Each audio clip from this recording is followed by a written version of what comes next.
Good afternoon and welcome to the Chamber Music Columbus concert featuring the Caldore String Quartet. I'm Portia Silver. And I'm Elizabeth McIntosh. And we're fellowship students at Chamber Music Connection, also known as CMC. This afternoon we have members of the Caldore String Quartet and Tom Vanieri on stage with us, and they've taken the time to answer some of our questions. So Jeff, how does it feel to be back in your hometown of Columbus with your established string quartet and reconnecting with the alums you grew up with? Well, this is always a special thing for me to get to come back to Columbus and especially to perform.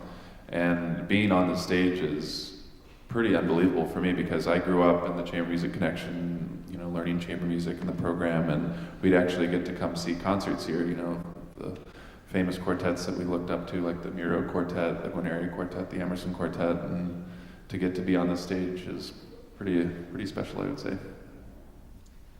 So this is for the quartet, but how does it feel to be premiering a piece that is written specifically for Caldore and for this group of artists? Well, it is a really very, very cool experience, especially to have a piece written for quartet and orchestra, which there's very little written in that genre of music, so it's a great addition, I think. And especially to have Tom writing the piece, because for Jeff and I, our relationship with Tom goes all the way back to high school. Tom used to be the artistic director of the radio show From the Top, and Jeff and I both played on it with our quartets in high school, and so it's very cool to see this all kind of culminate in this project. Tom, so speaking of your piece, I hear there is an interesting story about how this piece came to be through your connection with CMC. Can you elaborate? Sure. Thanks for the question. It occurs to me that, that life lesson where people tell you it's a good idea to learn how to say no, and that's good for healthy living. I'm not allowed to say no when I'm around.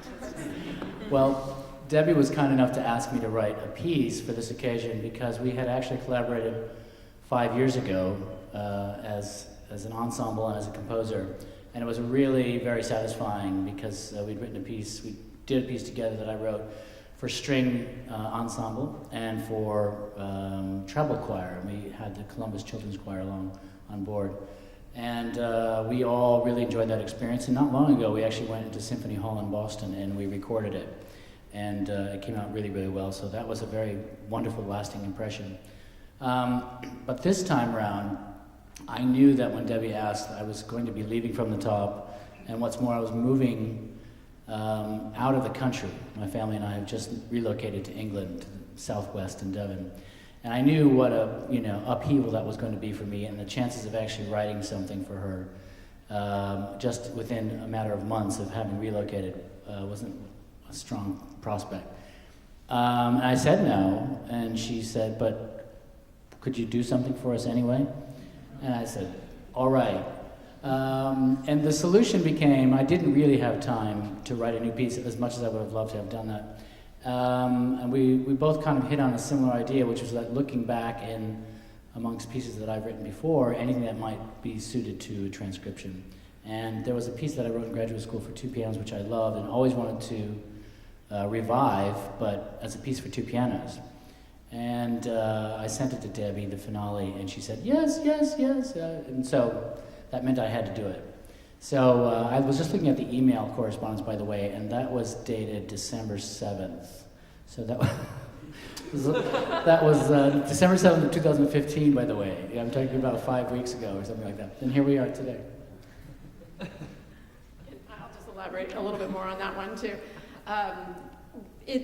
Soft Rains became a really big hit with our students and with the community and across the country, and ended up, Tom, this is sort of a payback, because he called me and said, will you fly out at like 5 a.m. on a Sunday to Boston Symphony Hall and, rehearse the orchestra and then record Soft Rains for me? And I'm like, well, of course, that was hard to say no to anyway.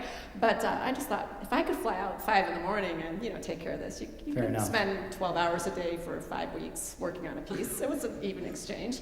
But it was so much about this concert had to do with the connection of Tom and of Ryan and of Jeff and of the alums that are on the stage, because in the supplement you'll see how many students from this area, not just Chamber Music Connection students, but other students as well, have been featured on the show. And Jeff was featured on the radio show that was broadcast from here, was taped here in the Southern.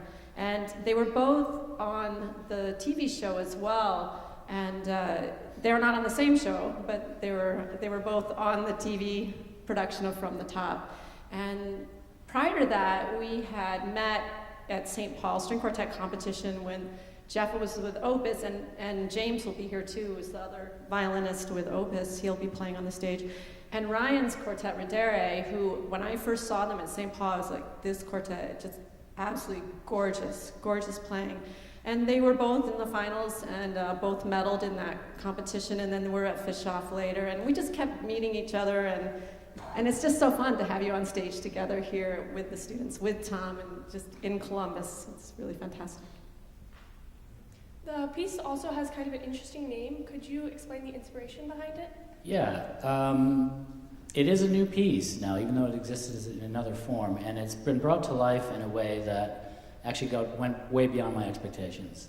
It sounds fantastic, and the way I knew that I would have some serious chops available to realize this piece in the Caldore String Quartet and Debbie's orchestra, so I didn't hold back.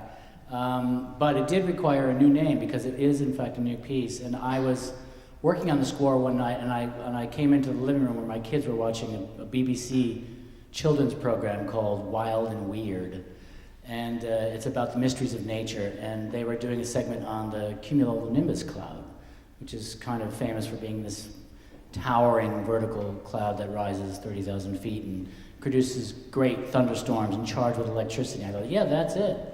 And I sent Debbie the title, and only after I sent her the title did I realize that cumulonimbus was almost an anagram of Columbus. And I thought that was really cool. And then I thought, wait, and we got C for cumulonimbus, and we got Caldore, and we've got Chamber Music Connection, and we've got the Chamber Music series here, the Chamber Music Columbus.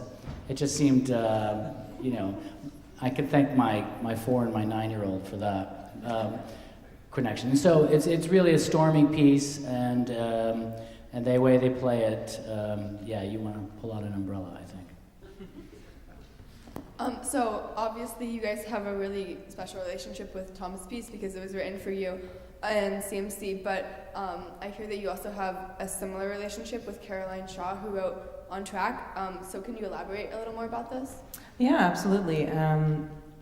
I actually met Caroline Shaw about 10 years ago when we both went to school at Yale. And my very first chamber group there was String Quartet, and we played Mozart Dissonance. I remember this very vividly. We had a really fantastic time. It was one of the first times for me to actually explore work in its entirety. In any case, I had a really great experience with that. Of course, later down the road, turns out she's this amazing composer. Of course, she's super humble and modest, and I had no idea of any of this back when we were in school. And her career just completely blew up. And we've been trying to work something with her because we love her music so passionately. And finally, things came to fruition, and we've been able to commission a work from her on, let's see, when is it in next season? It'll be In November 2016, and we'll premiere the work at the Soka University in California, in Southern California. So that's really exciting for us. It's definitely been a long time wish and dream of ours to be able to work with her. So that's a really nice thing to look forward to for us. So along with these new works, you're also playing Mendelssohn Opus 80 and Mozart's K1 575. How does it feel to play such traditional pieces along with these new works?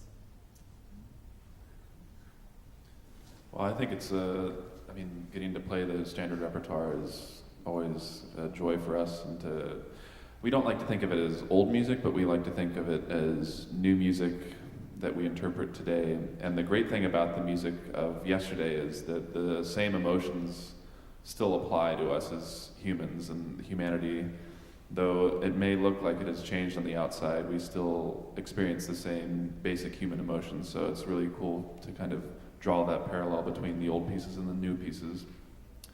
But and it's always, for us, it's great to play new music because, you know, the string quartet has been around for hundreds of years, and we're just part of that history and this long line of quartets, and the music that we play is still growing, and we like to add to that repertoire, and to have Tom write this piece is a special thing.